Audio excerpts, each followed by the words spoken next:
The story I'm about to share with you tonight might just make your heart race and force you to ask yourself, can this really happen?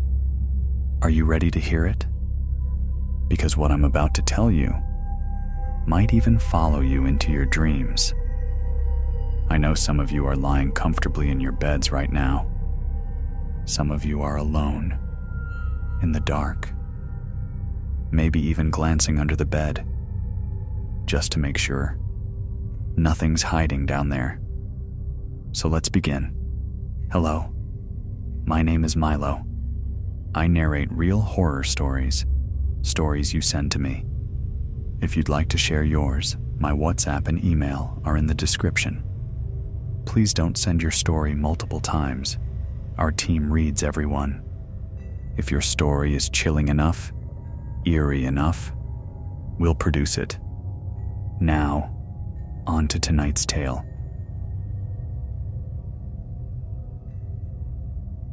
Hello, Milo. I hope you're doing well. My name is Ethan, and I want to share something that happened to me. I'm originally from Scotland, but about 2 years ago, I went to Africa with one of my friends.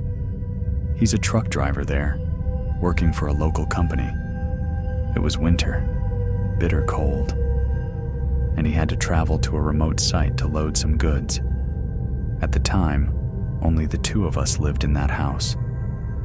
When I wasn't around, he lived there alone. That day, he asked if I could come with him. I didn't have anything else to do, so I agreed. We started the trip in his truck, headed toward the site. We hadn't been driving for more than 30 minutes when we came across a split.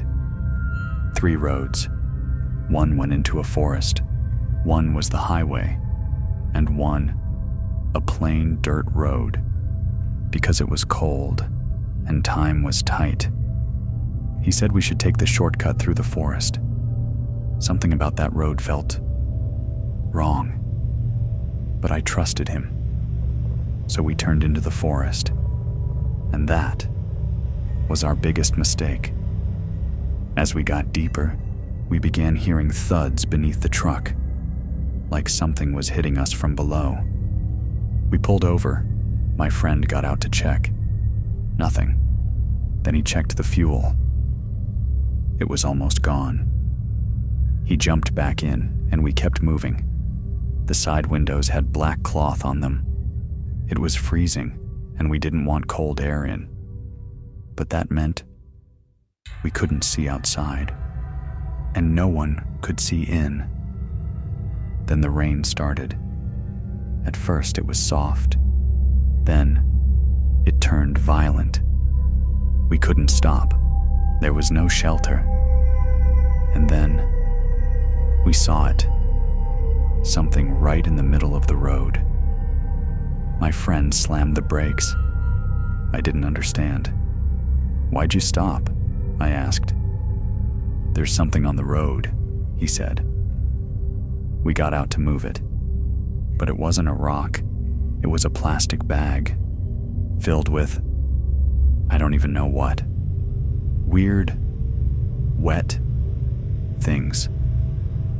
Things I can't explain. We pushed it aside and got back in. By now, the rain was a monster, the kind that bites into your bones. Half an hour later, we spotted a dim light. It was a hut. A single strange hut in the middle of nowhere. We didn't stop. It gave off a weird energy, but just as we tried to pass it, the truck stalled, dead. I looked at the time, 12:30 a.m., cold, rain, darkness, and then we saw it, a light moving toward us in the rain. We thought, maybe it's a vehicle. It wasn't.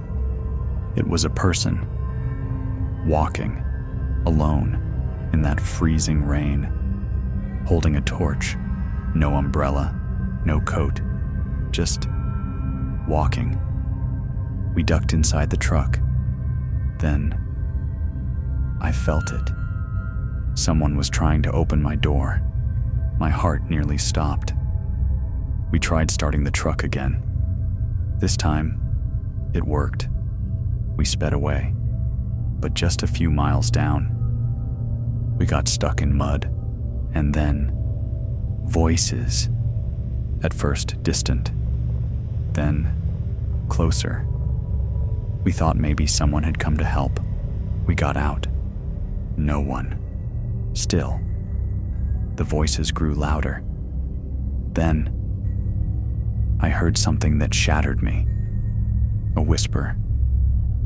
"Ethan, that's not your friend. Get out." I looked at him. He looked normal, but he hadn't heard anything. I was shaking. We ran into the jungle. There, we saw a man holding a child. The child was crying. We ran past them. Then we saw the same child again, but older, standing alone. None of it made sense. Everything felt warped.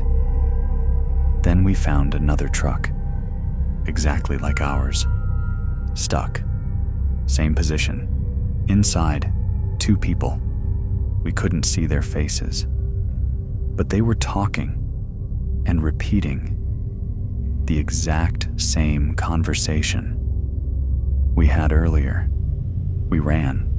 Eventually, we reached a few houses. Locals took us in. We told them everything. They said, "You should have taken the highway. That forest road is cursed." Then, a knock. The elder man stepped out. I looked through the door. He was speaking to a man wearing the exact clothes as the figure from the forest. They offered us food, water. We accepted, and then I heard it again. "Ethan, come outside." I froze.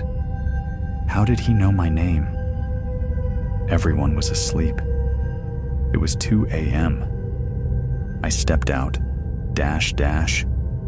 terrified, and I saw them.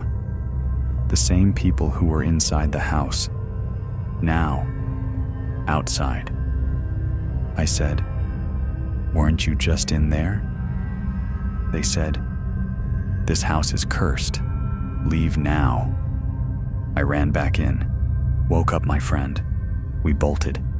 As we ran, those people were behind us, smiling, then gone. When we reached the truck, it was no longer stuck, but people were standing near it, facing the truck, chanting. I stepped on a rock, and they turned. One man looked at me, his eyes blood red, his face scratched and torn. We ran 2 kilometers on foot until we saw normal people, real people. We borrowed a phone, called the company. They said, "Your delivery was canceled hours ago. Return immediately." And then came the shock. Someone had already called them, using my friend's voice. When we finally got back, they told us, "Your truck caught fire, burned to ash. Had we stayed, we might have burned with it." And then they said something that haunts me even now. "That house? It doesn't exist. There's no house on that road. Never was. That area is known to be cursed." You heard that right. A cursed road, a vanishing house, voices calling from the dark, using your name, and a truck that never made it back. Thank you, Ethan, for sharing your story. And to those listening, be careful when someone offers a shortcut, because in the dark, some roads aren't meant to be traveled.